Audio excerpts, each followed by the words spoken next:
We'll be looking at cost of governance, and quite a number of developments in this regards have taken place, starting with the president in his recent address cutting down his entourage, whether on a local or international trip, by 60%. We know how much the conversation around the cost of governance has persisted in Nigeria, which spent over 75% of our federal budget on recurrent expenditure, leaving less than 25% on capital expenditure. A good part of that spending is on administrative capital, and the recurrent expenditure is over 85% personnel expense, and these are largely for the maintenance of less than 1% of our entire population. We constitute mainly people in the civil and public service. But it has been the dream of this country to raise or to make fundings available of up to 40% in areas that will have greater impact on a larger percentage of its citizenry. And finding that fund, has become empirical, especially at a time where we are not making so much money from the sales of oil, and we are not doing very much with non-oil experts. And to help us in drilling down into these conversations and providing perspective on how best we can achieve this whole drive to cut the cost of governance. It's one who many of us are very accustomed to. He's a playwright, he's a human rights activist, he's the president of the Civil Rights Congress of Nigeria and the chairman of Hand in Hand Africa. Join me in welcoming to the studio Senator Shehu Sani. Should I say comrade? Good morning, sir. Thank you for having me in your program. So which is your preferred preface? Comrade is better. Oh, okay. Okay, What's a comrade they say? And don't forget one-time aspirant of a governorship aspirant of Kaduna. Yes, and he has been actually very vocal, if you follow his handle on social media, on developments around the polity. So sometimes if you go into a very long deep and you wake up and you want to catch up on Nigeria, it's good you just you take a quick dive into what happens in his handle. Thank you for that. Exactly. Thank you very much. Welcome. And I dare to say that you have continued to look young. You probably would share details with us later on what the secret has been, considering the harsh economic... Should it be after the interview or No, that would be before? after the interview. Maybe not for the public. Once we get it, I others... was thinking the same thing. Yes. Welcome, Senator. Welcome, Senator. Thank you for having me. So we got that announcement from the president, which you also commended. And in your intervention, you talked about how the state should also take a cue from that. But we have seen a lot of Nigeria express pessimism about the commitment of the president to actually live the spirit of that announcement with regards to what young Nigerians will say, we will wait for your next foreign trip to see how committed you are to this. But what was your first impression, when that announcement was made? And how do you think we can vitalize it? Because there is clearly a huge gap between policy pronouncement and actual executions in Nigeria. Well, for a very long time, at least since the return of democracy in 1999, there has been an outcry from the public as regards to how public funds have been wasted by people in the position of authority.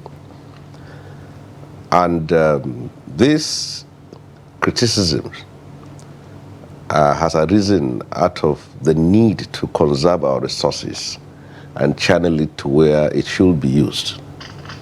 As a developing country with a lot of challenges, socio-economic, political, and whatever, we need to cut our coat according to our resources. We have come a long way as a country, and we have been living large.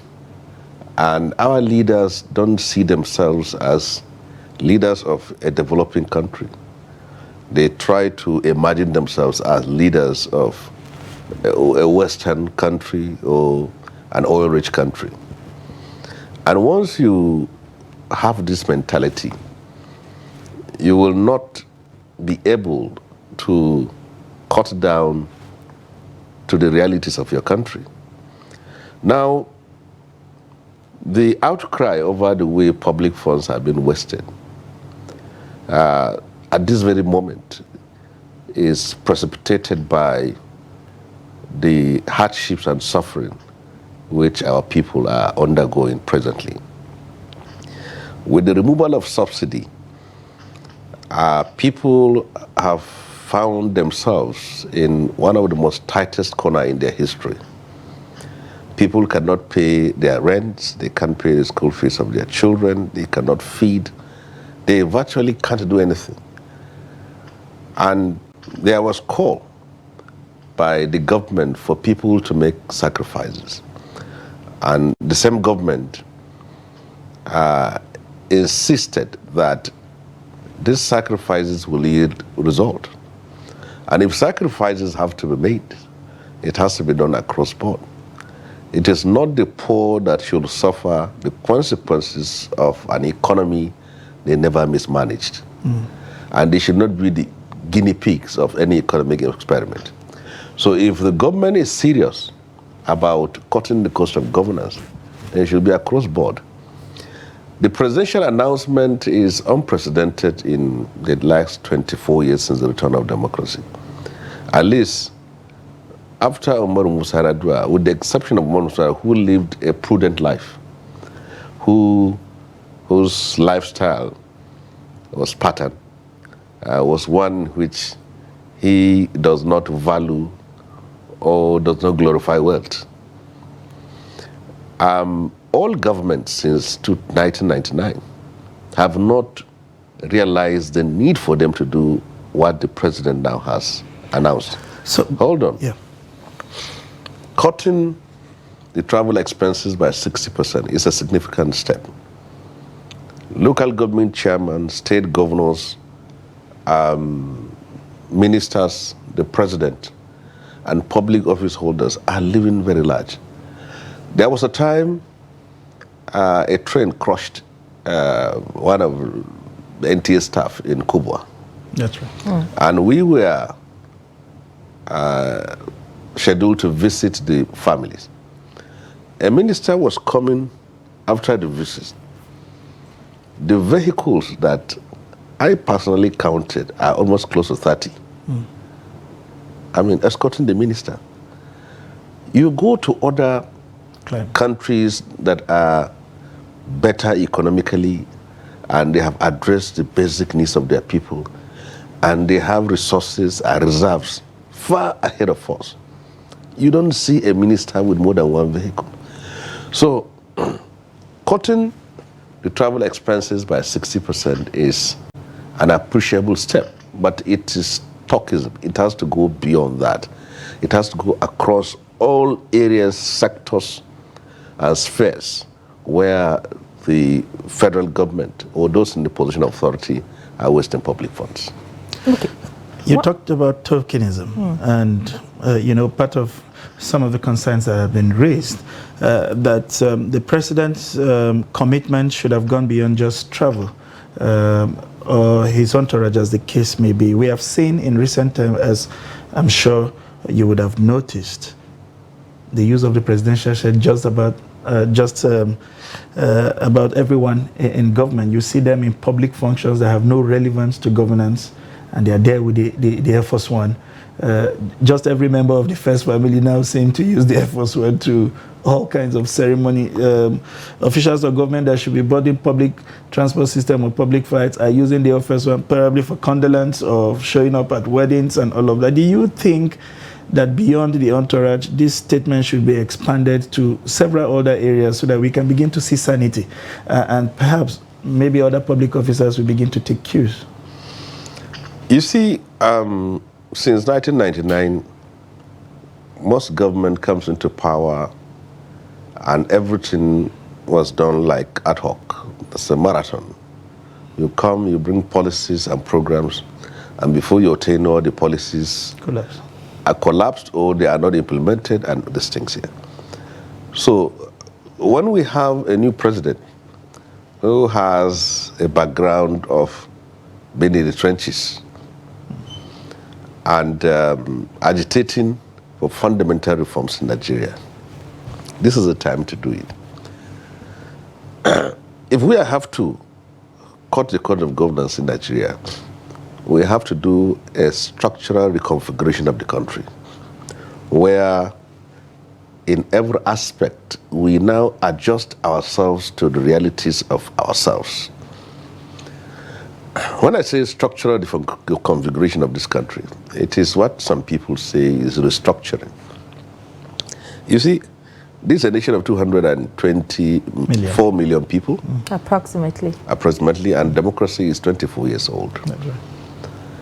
This is a country with a very lean resource. We are an oil-producing country, but we are not a wealthy country like you have Qatar, you have Kuwait, you have Saudi Arabia.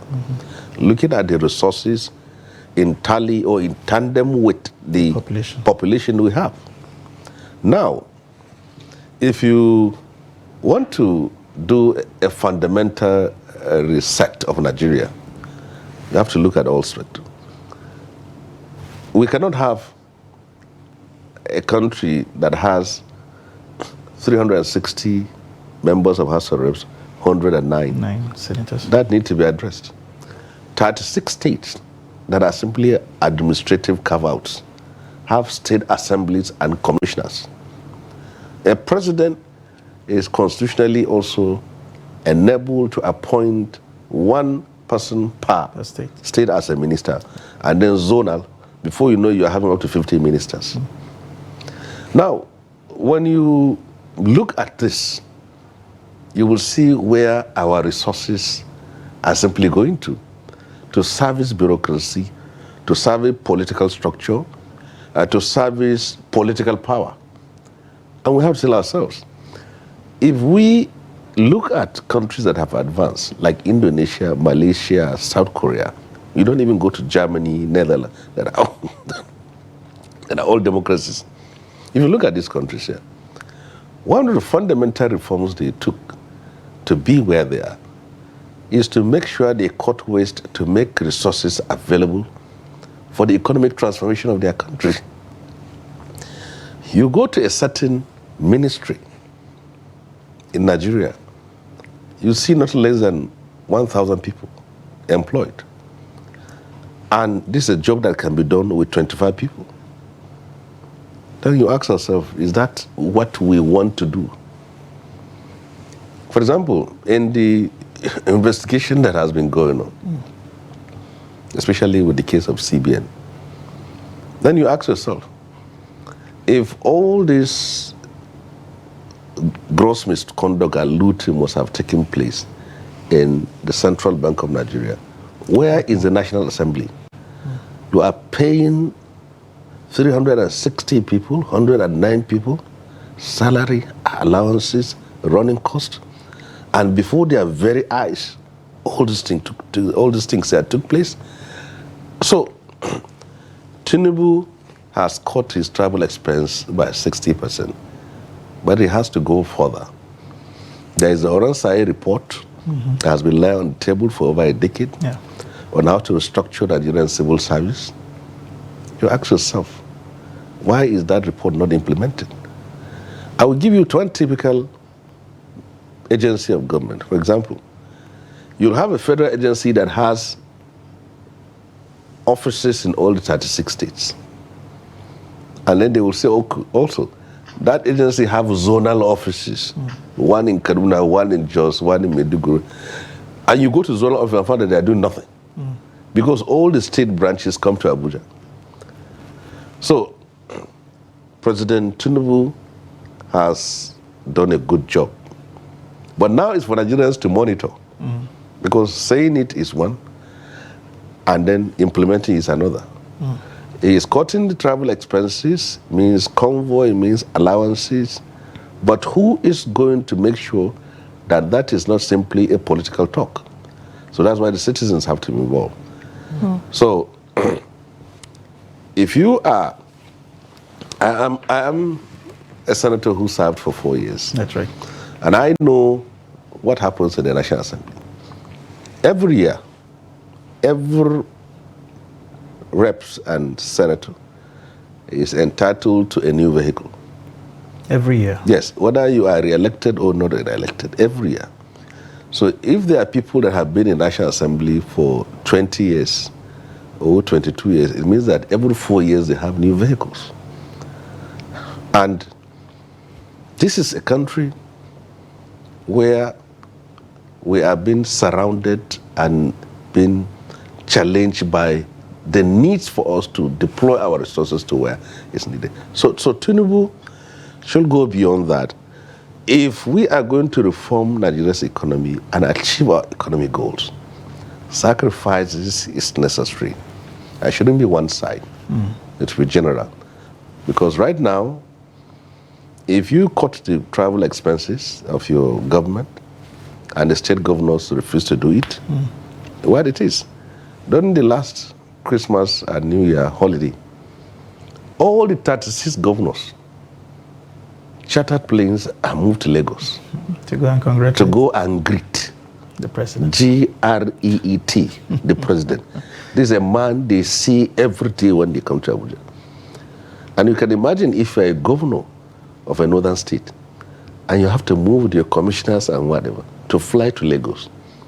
Go, all these air chartering companies are all at the Nnamdi Azikiwe. That's right. Ask them how much it is.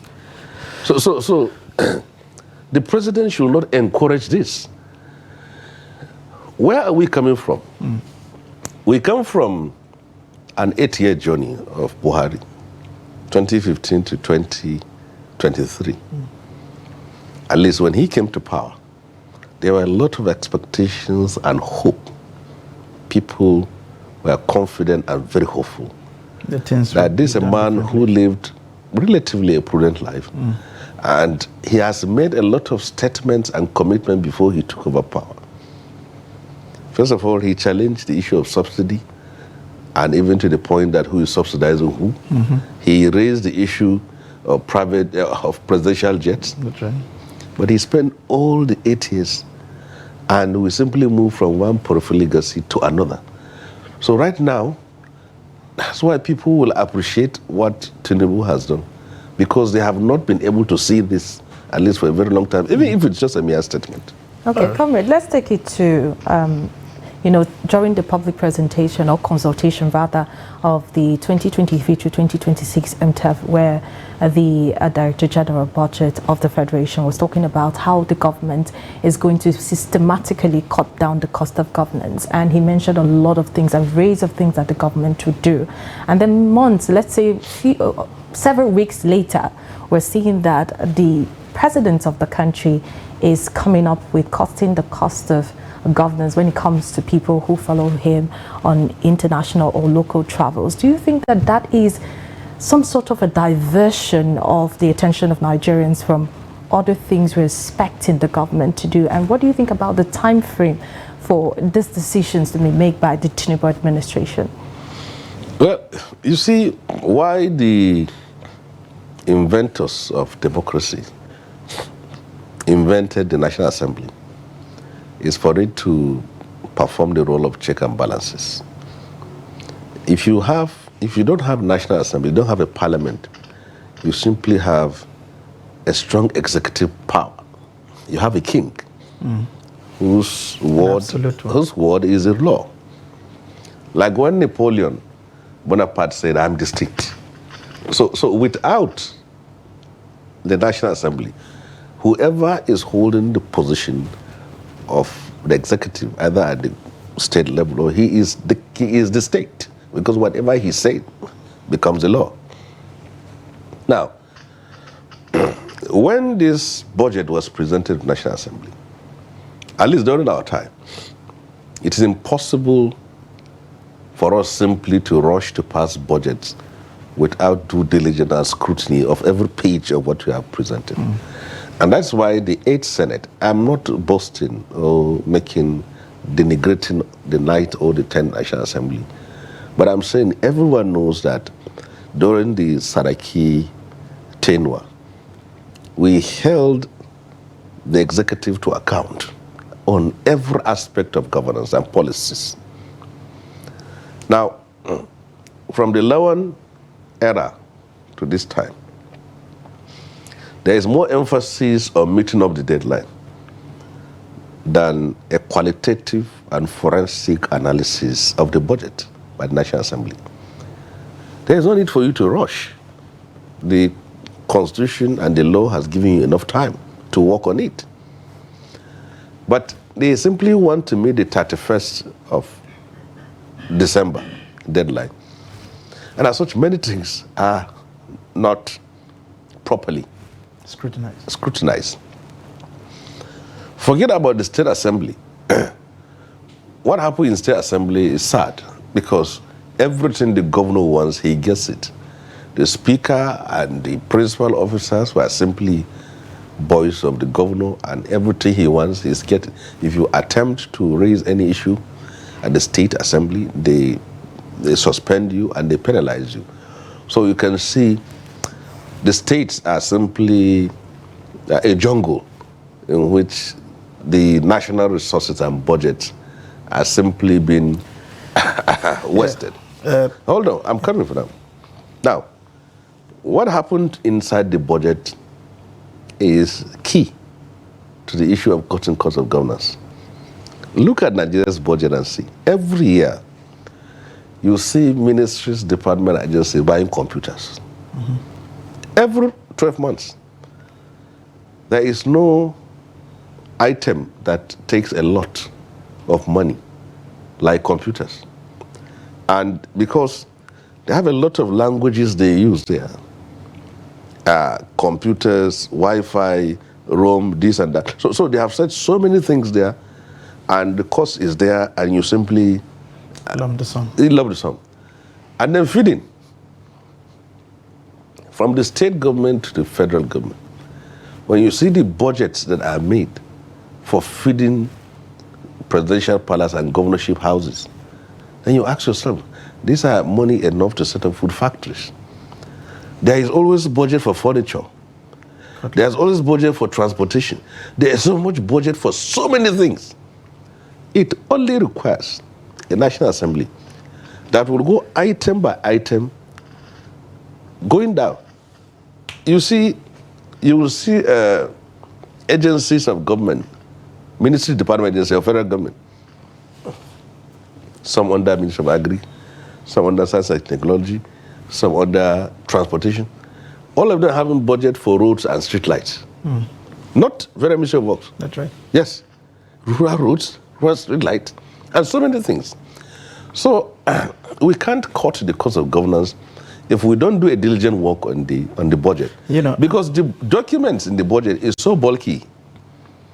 By the time, and it's one of the tricks which I come to realize. Mm. When I was at the National Assembly and we summoned a member of, a head of ministry, department, agency, and I simply said, please, I want to know the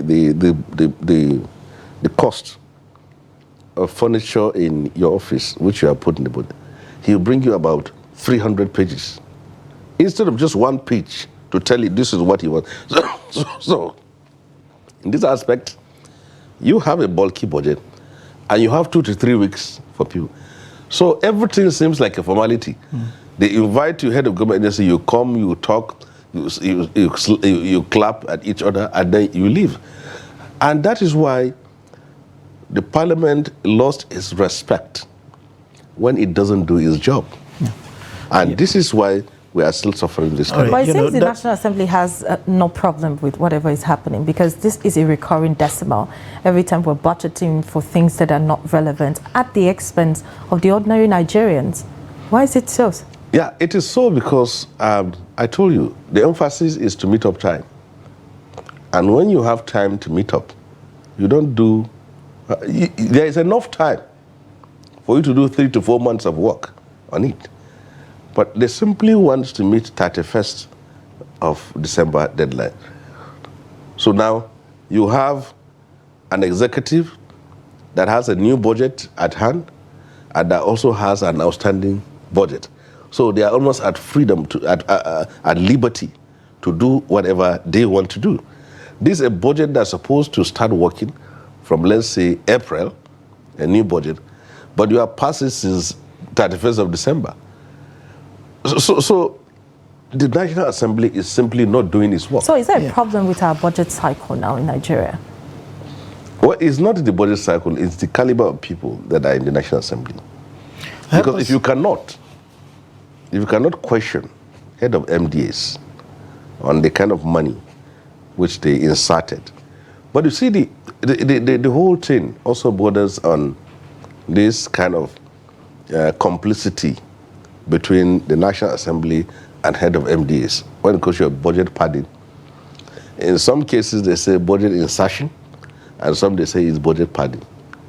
And budget padding cannot happen without the synergy, collaboration between the National Assembly and head of MDAs. For example, now, if you are going to construct a road for 10,000 naira, and then you insert it in the budget, and you come before a lawmaker, the committee, to defend your budget, the committee knows very well that if that figure is inflated, they know.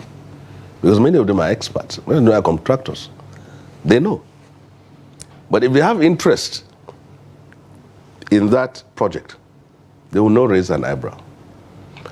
And these things happen because we don't have a serious civil society presence when it comes to the issue of budget monitoring, budget implementation, and whatever. Many of these NGOs have to be supported by foreign money. They have to be supported by donor organizations for them to be able to do their job. I can tell you, as of constituency projects, you see, every member of National Assembly is allocated a certain amount of money to implement constituency project in your area. This can be buildings like hospitals or schools. This can be empowerment material, and this can be training. But now the government says that the ICPC will be the one to monitor this project. And if you look at the number of people at the National Assembly, 360 in House of Reps and then 109. So does the ICPC have the manpower to go around looking for projects? Okay, if you come to me now as an ICPC man and say you want to monitor my project, I say you're welcome. You have built a hospital, I say yes. I say, why is it? I say it's a Bindingwari. Can you, an ICPC person, go to Bindingwari and check that? You can. So there are budget NGOs, budget NGOs, but their own capacity is very limited. So that's why everything simply is about the executive, the legislature having their way because the citizenry are not well involved in monitoring their activities. Okay. The budget is one singular document where we can effectively, if we want to, cut the cost of governance because of the sheer wastages. You don't need any scientific barometer to understand these wastages when you see them. I was looking at the budget of government enterprises, 62 of them that were captured. In the face of all the things the president talked about, you see government enterprises budgeting over 3-5 billion for medical expenses, and you keep asking yourself, who is getting what? For some agencies, you see sitting allowance of boards that have been streamlined by a circular of the federal government. You see them budgeting over 2-3 billion for sitting allowance of board members in a commission, and a similar commission somewhere else is budgeting just about 100 million. Is it about the commitment to do the right thing, or the unwillingness by members of the National Assembly as well as the executive? Because at the level of budget aggregation by the Ministry of Planning and Budget, there are basic things, there are basic templates that can be used to cut down on those wastages and insist that these government agencies and parastatals do the right thing even before the government gets to it. Is it a sheer lack of willingness, or the inability, or the incapacity, as you have mentioned, for these government agencies to do the right thing, or we have just given up, as it were, on what we need to do and hoping that things change for the better on their own? You see, one of the problems we face as a country is how governance is personalized. When the budget document is brought before the National Assembly, what happens is that the president wants to implement his program and policies, and this is the budget. The first thing that happens at the National Assembly is that all members of the ruling party without even going through the budget, they have accepted that this is a holy budget, a holy document that should not be tampered with. And you start from that. Any attempt by any person to stand on the way of that budget is being seen to be an enemy of the government or of the president. And that is why you found out that the ruling party that always dominates the seats at National Assembly already have a majority to pass the budget. That's right. But you ask question, where are the opposition members? The PDP, the Labour Party, the NNPP. In this situation, you find them that you will not see any difference between an opposition party and members of the ruling party because they concur. With only very few of them, they are able to raise voices. And this shows how the independence and the sanctity of the parliament is being mortgaged to the executive. Willfully. Yes. You see, why ours was different is the way in which the leaders of the Senate came to office. The president of the Senate, the speaker also were not favorite candidates of the president. So they won. And as such, their independence is guaranteed. But when people are elected because they are close to the president or because they are favorite of Mr. President, they would always want to do that rubber stamp culture of approving everything. Nigeria's debt today, by 2023, it rose to about 77 trillion. I was the chairman of the Senate Committee on Foreign and Local Debt. When the Buhari government brought before us a request for almost $20 billion loan request, and the Senate President forwarded the request to me. Now, I went through each item in that request to see which one is relevant for us to approve and which one can be sourced here. Must you borrow money from China to do a runway in Abuja? Must you do that? Must you borrow money from China to construct dams if you have investors locally that you can do partnership with? So all the requests were simply frivolous. So when the Ninth Senate came, they are just approving. Every request they approve. And then we end up with 77 trillion. And this government inherited that challenge. So if you have people in National Assembly who are ready to kowtow, to be subservient, pliant, and to surrender the independence and the responsibility of the parliament to Nigerians, you will almost have everything being passed.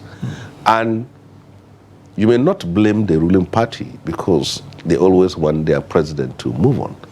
But you ask question, when people are elected on the platform of opposition, it means those people who elected, they wanted to see something different.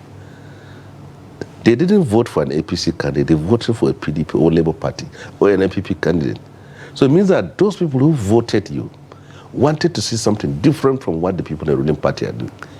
But you now represent the opposition in the parliament, and you do things worse than those on the side of the ruling party. So budgets are being passed with all their weaknesses, default, and corruption, because those who need to do diligent work simply want to please the president, and that is just what happens. Okay, comrade, there are procedures for these things to happen. I know that there's a Public Procurement Act of 2007 and other laws, plethora of laws that actually stipulate how these things takes place. Is it a problem of implementation, or we have much more power conferred on the one arm of the government than the other? What is the problem? Can you help us understand what happens when some of these things are not implemented, or some of these acts are just shoved under the carpet and everything is done to please one set of people? Well, let me show you which people may not be able to notice the Nigeria of today. The genuine representative voices and conscience of Nigerians today are the young people you see on social media. They're the ones. Why do you say that, sir? Because these are people who have no political allegiances. They have nothing to lose. They are not contractors. They are not looking for political positions. And as such, every issue, they harp on it, they put pressure, they highlight it until the government is forced to do things like that. Let me show you how things happen. The president has slashed travel expenses. It's not because the National Assembly or the governors told him to do that. It's because of what you read, the pressure on the National Assembly. Now, a minister is suspended. It's not because the Senate or House of Reps or the governors told them or forced them to read. It is what young people say and do. So you see, we have evolved this society to a point where the citizenry have become the fourth or fifth arm of government, monitoring activities, expressing their opinion, and doing what is right. In the past, it was left for the media. But now, almost you have a citizen media doctrine now. Almost everyone everyone uses a data of 1 or 2 naira or 5 naira to air his own opinion. Let me show you how things happen. During the 9th National Assembly, there were 2 laws that could have been passed. One on hate speech and one on social media. So indirect. Yes. Sorry. Yeah. The executive, at that time, they were in support of it. The governors were in support of it. Many of the senators there are in support of it. But what stops it is the popular agitation from young people outside saying no, that this is not what it's supposed to be. This is not even what is happening today. The killings that are going on. You will see that if you have a regulatory agency that restricts a broadcasting media from publishing or airing anything, the people on the ground will do it. Yeah. So you are now left behind. So we are having a situation whereby every citizen is becoming a guardian and avant-garde of democracy, putting those in the position of authority on the dock every day. So they are doing more than those National Assembly. Take for this, you see, when you watch what's happening at the National Assembly, you see some people are quiet. They don't talk on some certain matters. It's not that they have no opinion, but they are weighing the implication of what they will say to their own seat, or they are going to hurt someone, or they are going to be targeted. But is that a good thing? Well, this is what I'm saying now. Because they have failed to do that, and because their own views, position, and responsibility and conscience is being restricted by their political interests. Now you have a new citizens, young people, or any Nigerian now, has now taken up the mantle himself. What the gavel can do, the smartphone will be able to do it. All right. Comrade, you said something at the onset of your intervention that resonates with me, which was the fact that this president has given himself as a willing reformer and as somebody who listens, in sharp contrast to what we have seen in the last 8 years, where you raise those, you complain, and it just basically feels like those who should do something about it are not interested in those complaints. A number of issues have been thrown up, like you said, by this active citizenry on the social media that has seen the president act, in certain directions to suggest that he does really listen. But how do we guide this willing reformer in such a way that we can extract the maximum benefit from his disposition? Because these voices are not coordinated in a way. It's just spontaneous, And sometimes, as your colleagues in the National Assembly, we say they are quick to even disparage some of the issues that are canvassed by this active citizenry. What kind of unifying factor or vehicle, should we see civil society people begin to put up instruments that will shape this kind of conversation or engender the conversation and provide direction? Because oftentimes these conversations come up, and somewhere in between, our ethnic differences, sets in and sort of take the steam out of the conversation, and it becomes you're not liking the face of Comrade Shehu Sadi because he's from one part of the country, or he's finding it convenient to speak on these issues because it borders on the infractors are from the other side. How do we provide that leadership that is really needed to galvanize this conversation and get this government to do more of what the people think it should do?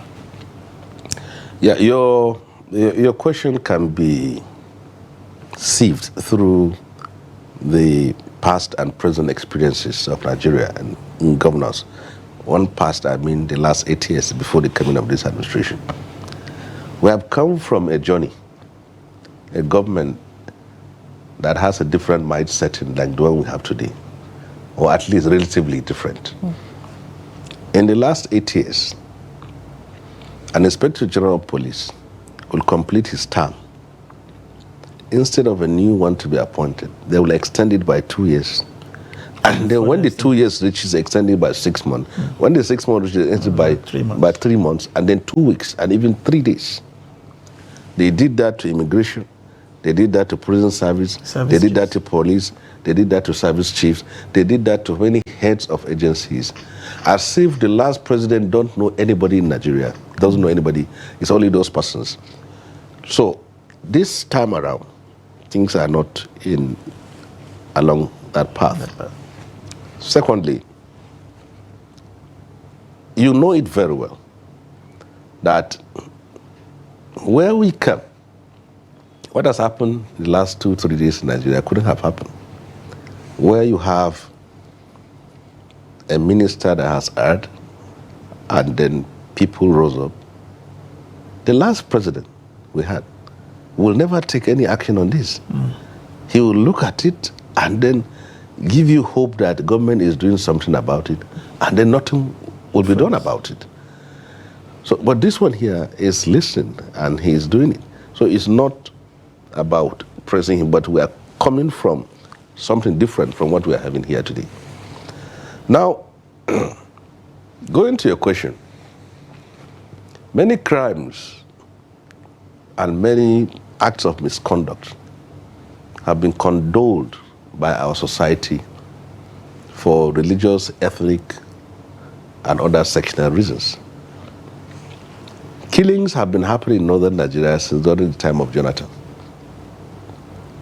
But you see, there are people from the north who, during the Jonathan, will blame Jonathan for the killings. And then when it comes to Buhari, they will blame the terrorists for the killing. And now it comes to Aswaju, they're saying the problem is the president. You get that? Simply for the fact that in this country, we are so soft, we are so loving to any person who comes from our own geographical, ethnic, or just area, and that they see that as someone whom they should protect his integrity and identity. Against him enemies from the other side. From the other side. Killings have been going on in Kaduna and Plateau. But let me show you a typical example.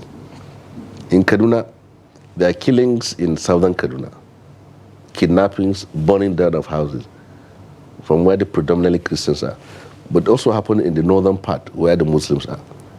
But the difference is that the Christian side will tell the world every act of terror, they will publish it, tell the world, make noise about it, show the world how they are victims.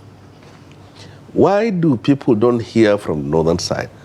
Because those who are supposed to speak there in the last 8 years see that if they talk, they are simply undermining, denigrating or damaging the image of the president who come from their own part of the country, and a governor, and a governor who is running a Muslim ticket.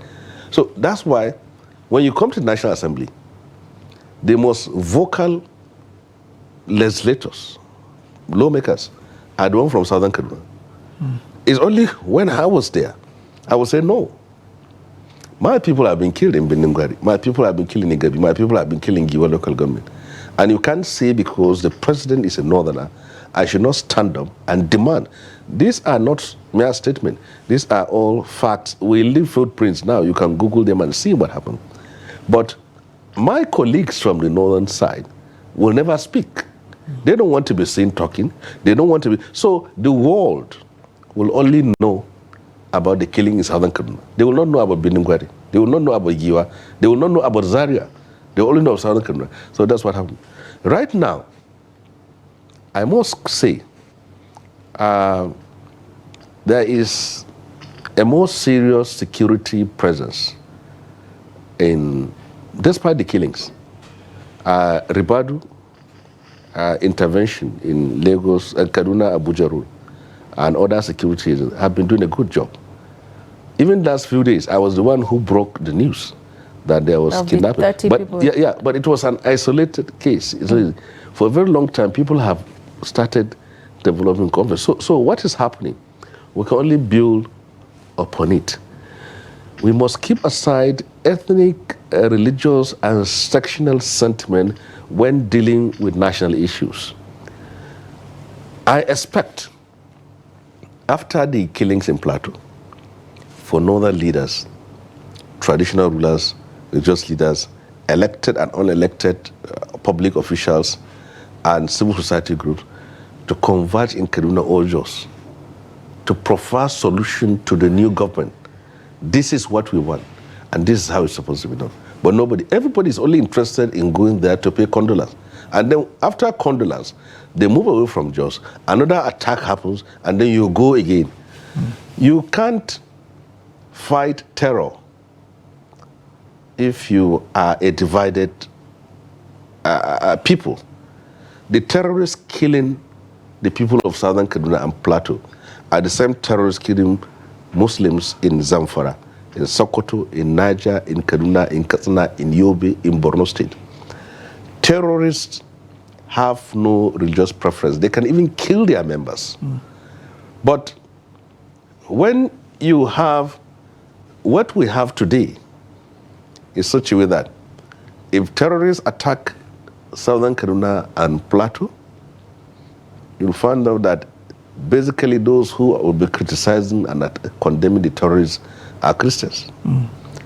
If terrorists attack Zamfara, Sokoto, Katsina, Niger, Kaduna, Borno, or whatever, you find that most of those condemning the attacks are Muslim. So we are only interested when our own is attacked. Geographical space. So we don't look at terrorists as terrorists. We use ethnic and religious goggles to now look at them. Profile them. And then when you see them from that prism, you know that the interpretation and the images will be blurred. That's true. So this is what we found us. All right. Senator, I will not allow you to leave the studio without passing these other questions to you. There are those Nigerians who think that leadership, as it should be, should not be limited to where you have the opportunity to serve in the assembly or in the executives.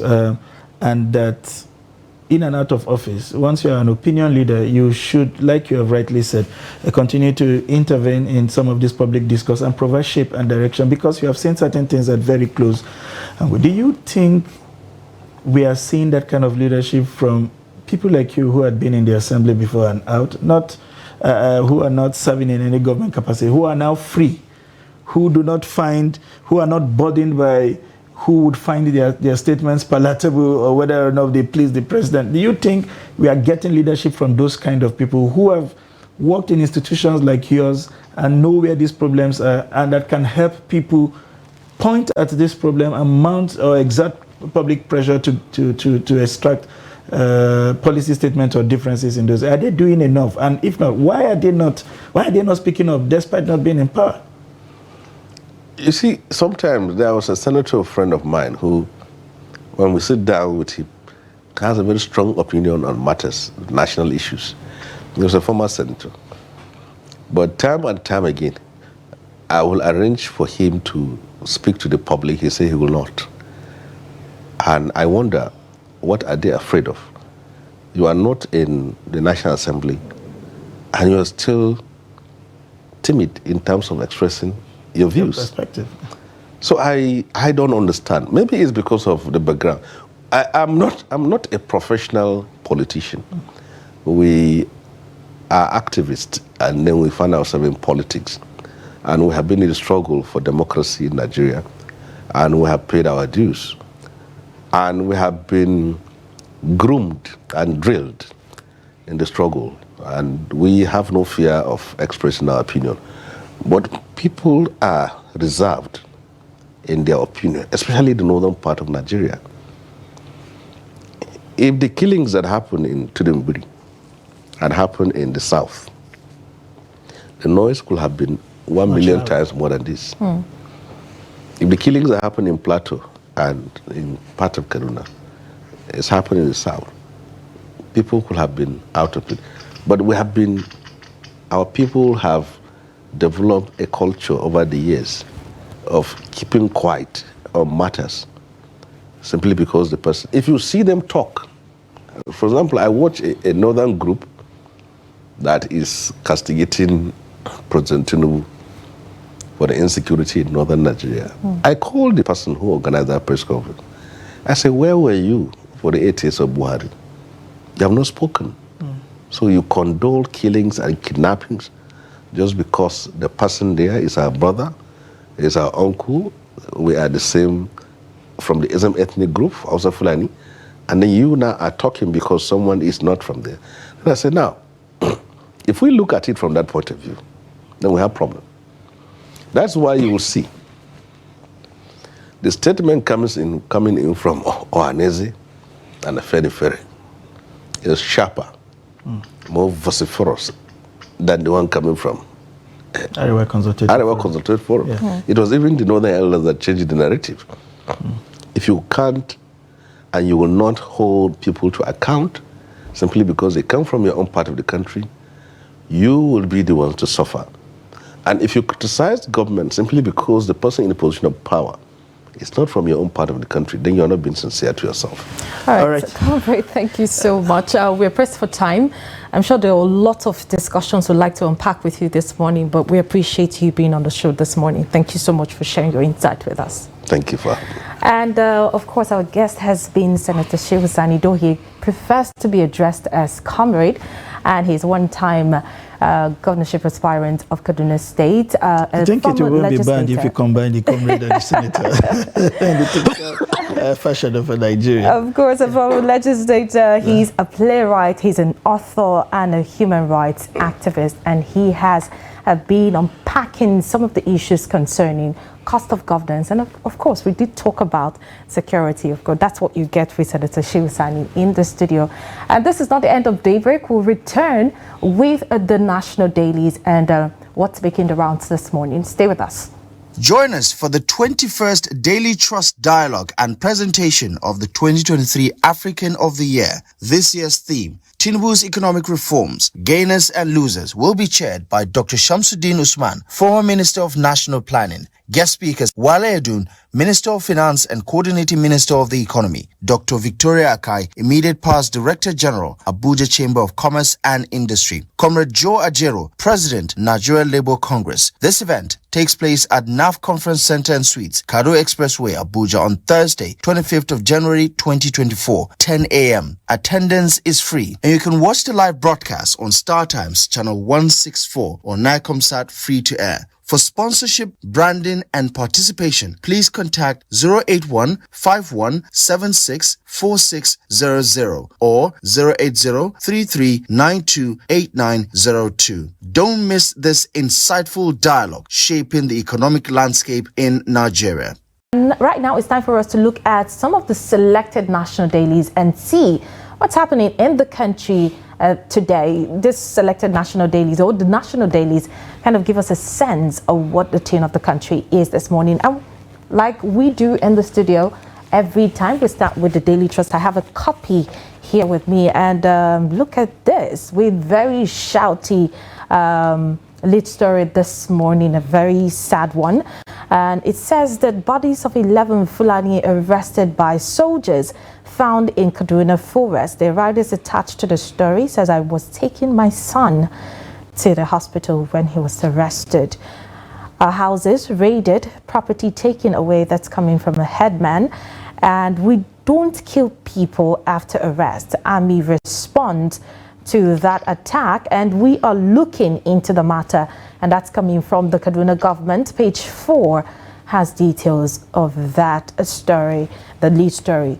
All right, let's take above that. We have, despite $2.2 billion, Afrexim Bank's inflow and Naira continues to depreciate. Page 19 has that story. A Supreme Court fixes Friday for judgment in Kano gubernatorial dispute. Page 24. Friday, that is the 12th of January. So you just might want to keep up, because we will be connecting and giving you all of the insights concerning this. And a kicker that has won Gaza, it says ICJ begins hearing genocide case against Netanyahu today. Page 26 has details of that. And below the lead story, we have $6 billion Mambila project. Court remands ex-power minister Agunloye in Kuje prison. Page 5 has details of that story. Then 20 die in Rivers boat accident. A very sad one there. And Tinubu appoints new boards for NACAN and Christian Pilgrim Commission. Page 5 has details of that story. We have a pictorial there of, some of the people who were at a meeting yesterday. Mr. Akino Guranti, Executive Director of Zenith Bank, and of course, other dignitaries there. You might just want to read further what that is all about. And then another investigators report. CBN dissolves boards of Union Bank, Keystone Bank, and Polaris Bank. You can get details of that. There's a writer attached to the story said action could unsettle banking sectors and investors. Professor Ife giving that insight. That page 4 and page 26 of Daily Trust newspaper for this morning has details of that story. That's about the stories in the front of a Daily Trust newspaper this morning. All right, we'll move on to the Guardian newspaper this morning. Quite similar, some of the big stories, of course, to what we have taken from the Daily Trust, but it leads with the development at the Central Bank of Nigeria. Anxiety as CBN sacks board of Union, Keystone, and Polaris banks. You'll find there the pictures of those affected, occasioned by the report of the special investigator there, also in the picture. The details of which you get if you get today's Guardian and opened to page 6. And to other stories, Supreme Court returns Fintiri as Adamawa governor reserves judgment in Abia's appeal. Austerity between call for sacrifice and leading by example. That's a big one. And I'm sure it is addressed to the leaders. It's not enough for you to ask us to tighten our belt. At this point, we are tightening our intestines. It's also important for you to also dress properly. Exactly. You can't be coming out in flowing agbada, starched, and looking all worried about what's going on, and we'll be struggling to come out of our houses. Exactly. Yes. And to other stories, of course, we also have there in the front page the picture of the Zenith Bank management visiting the High Commissioner of Canada to Nigeria. A condolence visit it was over the recent passing of the Deputy High Commissioner in Nigeria. To other stories, exit of internationals, debt nil for local industries. Exit of multinationals, debt nil for local industries. At a time where we're traveling the world to attract foreign investment, we cannot afford to be losing the very few who are providing jobs in Nigeria. FG disburse NIQ, they disbursed 10 billion, to 165 private accounts in 2022. That's huge. It's huge. And Third Mainland Bridge closure, commuters lament chaotic traffic and seek reprieve. There is no reprieve, basically. I've lived in Lagos for 6.5 years. There's basically every time I went through 3 different closures, and it was hell. Yes. You know, you dread anything that would take you across the bridge, whether you're on the island or on the mainland. Exactly. And calls for expanded probe intensifies as permanent secretary take charge from Edu. I like one of the memes that came out of this whole thing. They said, better soup na maniculum. I'm not sure you get the joke. Better be educated. Okay. All right. Court reminds ex-minister Agunloye in Kuje prison, and governors delegate duties to TED Fund. Cheno laments. Basically, I think governors have abdicated their responsibility as far as tertiary institutions are concerned. Every single development you find in the tertiary institution today is a TED Fund project. Exactly. And then you ask yourself, where is the government funds that is supposed to strengthen whatever external contribution you get to provide the adequacy and sufficiency? And when you go downwards or lower, you see PTA, most of the projects there. Yeah, PTA. and at the primary levels, you see you back. So we are practically hands off that sector. That's it on the front page of The Guardian. All right, let's go to First News. That's our next stop. And then we have a story here just above at the masthead. We have federal government's takeover of banks. 259 anti-corruption coalition praises Obazi for job well done. Where did they have the meeting? This announcement was last night. Well, okay. Recommends him for national honor, urges president to give him more important national assignments. Early days. Wow. 259. You can get details of that story in the First News this morning. And below that, we have a kicker cash transfer. 283,003 Lagos residents to get 25,000 naira each. Get that details on the First newspaper. And Ondo, ignore mischief makers. APC chieftain urges Aidatiwa. Get details of that story in the First News. And Femi Tedola donates 1 billion naira to Lagos Security Trust Fund. Okay, represented by his daughter.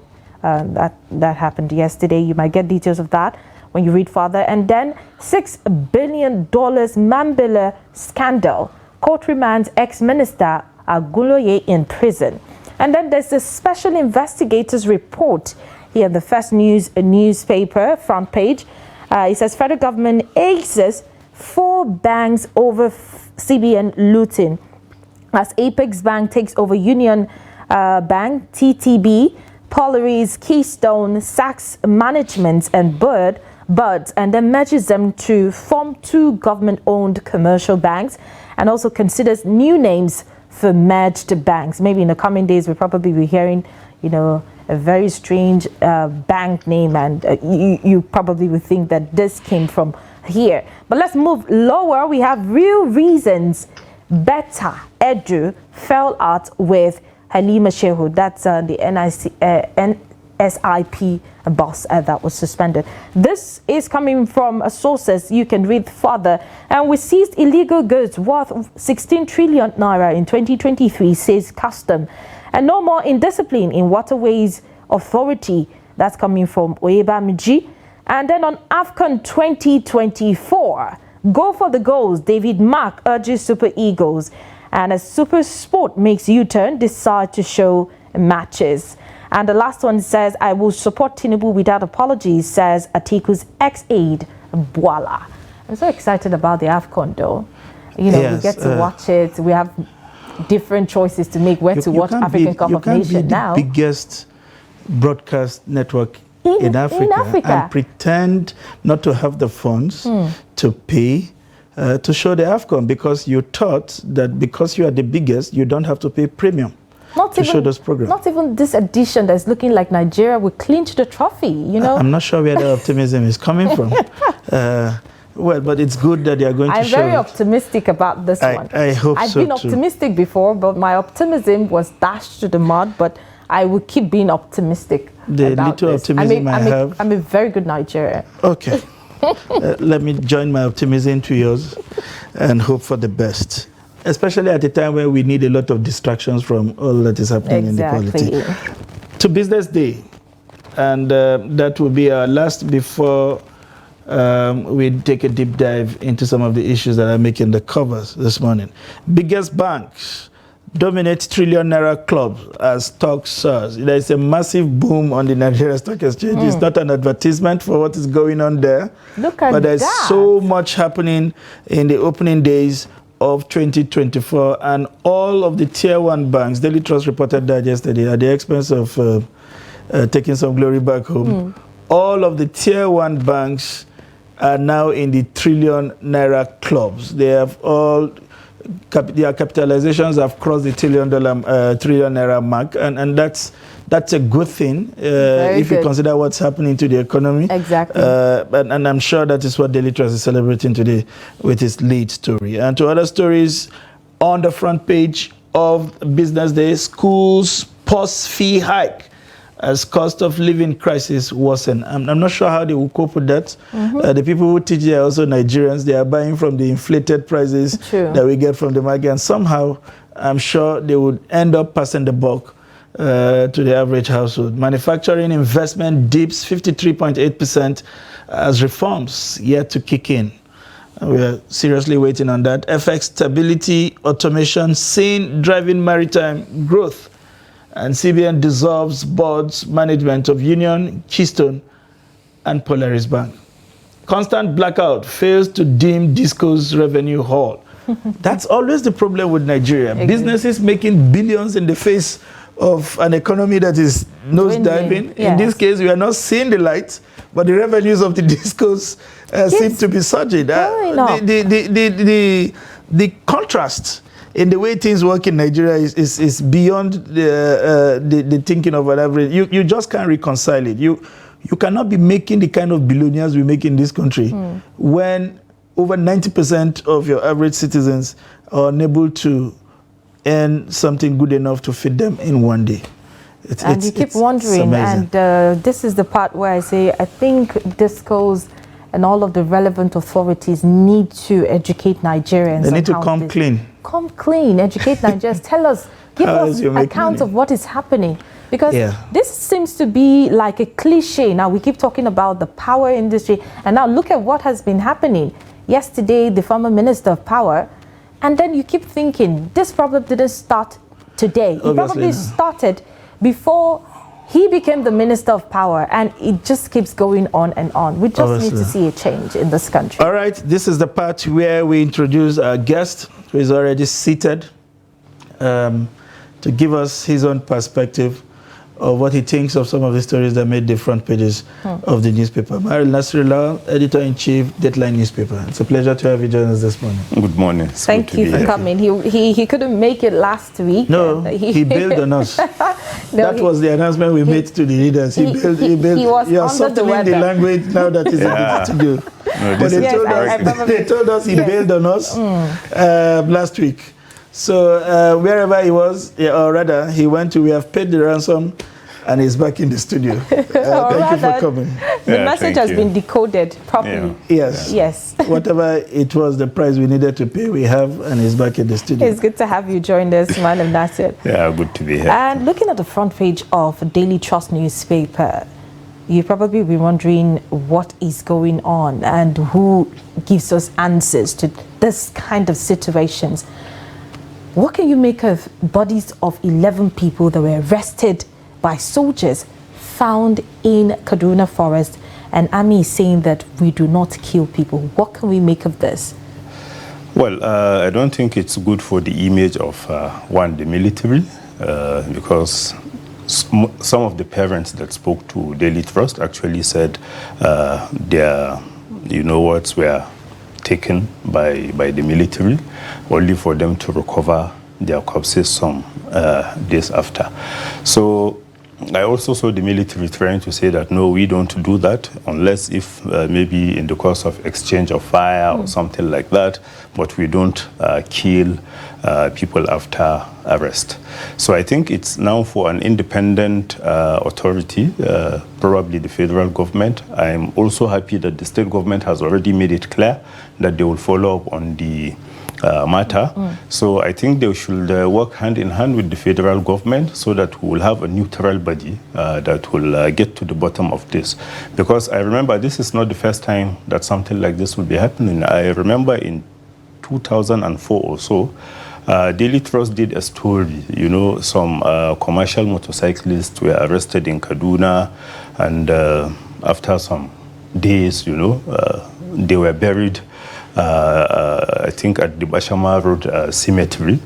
And when the people went there, they were able to identify some of the corpses. And, there were people that were arrested while staging a protest or something like that, only for them to be killed, extrajudicially, and then buried, under the cover of the night. But, like people will say, whatever you do, the truth will get to come out one day. And I hope the military will cooperate with whoever is going to be the one investigating this, so that we're not saying simply because the parents are making the allegations that they are saying the truth. In Nigeria, we have this tendency, to side with our own, whether they have one or two cases to answer. We always want to side with our own. That's why I said we need to have an independent, a neutral body that will investigate this and, tell Nigerians whatever happened. It's unfortunate. You made reference to one or two cases. You also remember the issue of the Apo killings right here in the Federal Capital Territory. And we hope that the government moves swiftly. The army, I think, should also be interested in unraveling this kind of extrajudicial killings. It's not good for your image, especially where you want to build trust with the community to help you with intelligence to name the incessant killings in that region. But one other issue that seemed to perverse most of the papers this morning is the sacking of the bank MDs in these three banks. It was leaked as usual before the central bank, came up with a statement that was exactly not very detailed about what these interventions were. And then in the dead of the night, they also released names of those who woke up this morning to get names of those who have been appointed on an interim basis. Now, we do not understand to the extent what this means. Is this a nationalization of the bank? Is this a taking over? Is this just punitive?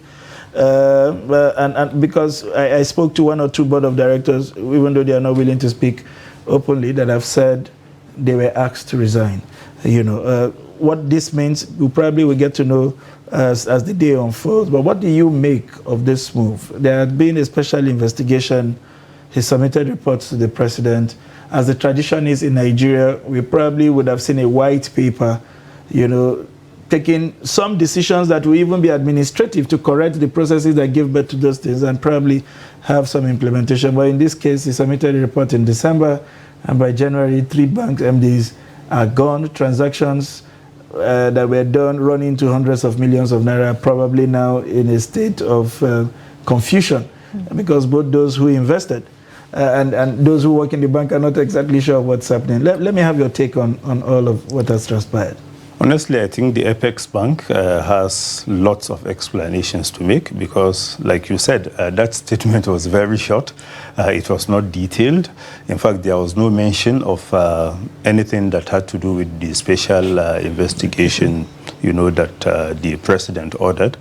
So I don't know how they came about this, even though they mentioned some infringements, that had to do with regulatory infringements and what have you. But honestly, I don't think what they said in that statement is enough. Of course, you don't have to start coming up with policies that will, rather than bring sanity into the system, will end up, creating panic, anxiety, like one of the papers actually said in their headline. Because, whatever infringement, you should have followed the due process. But like I said, what they said in that statement, was very short. It was not detailed for us to understand.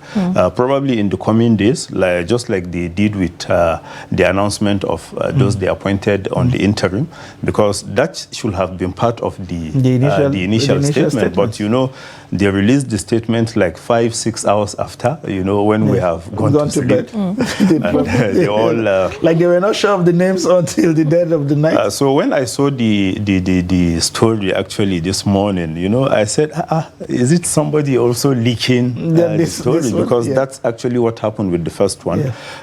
You can see even from the paper, some are still including the Titan. And in the statement of the CBN, that was clearly left out. And somehow it was actually the Titan bank, that was all over the place trying to state its own side of the story. I don't think we've had anything from Polaris, we've had anything from Keystone. No. Probably they are satisfied, or they don't want to rock the boat. Probably they have one or two things that they believe if they keep quiet, probably the regulator may decide to look the other way around. But honestly, we need more explanation. And like I said, rather than come up with policies that will end up creating panic, honestly, you should have thought it well before releasing it, so that Nigerians will know that what you are trying to do is actually to bring sanity, not to create confusion. I will let you go until you comment on the African Cup of Nations. Bless us. Go ahead. He probably will, but because the next time he's here, the African Cup of Nations has kick-started. And with the recent development, now the Nigerians have options where to watch the African Cup of Nations. What's your thought for Nigeria, getting into the competition, knowing that we haven't seen this cup for more than 10 years? Well, I hope Nigerians will be able to justify, their presence in this competition. Sometimes you will expect too much from them, only for them to disappoint you in the end. I hope this is not something that we'll see this time around, because this is something that will have taken place actually last year. But because the original host, couldn't get a way around it, we had to look for another, host, and this is why we are holding it in 2024. And you can see some of the clubs in UK are already, not happy. Like what the coach of Liverpool said, he's, wishing that Salah will leave in the first round so that he will get back to the Premier League. Think the Egyptians are getting that, are taking that just. Of course, they will not. Smiling. I'm not sure what to think of it. I'm a Liverpool fan, so on the one hand, yes. On the other hand, we're sorry about that, but Mohamed Salah needs to be here. The Nations Cup. Yeah, we're looking forward to see the likes of Sadio Mane, Mohamed Salah, our players, all the Super Eagles players, to make it colorful. As much as we're suffering some sort of injury, but we hope to do better. This frenzy yesterday at the newsroom,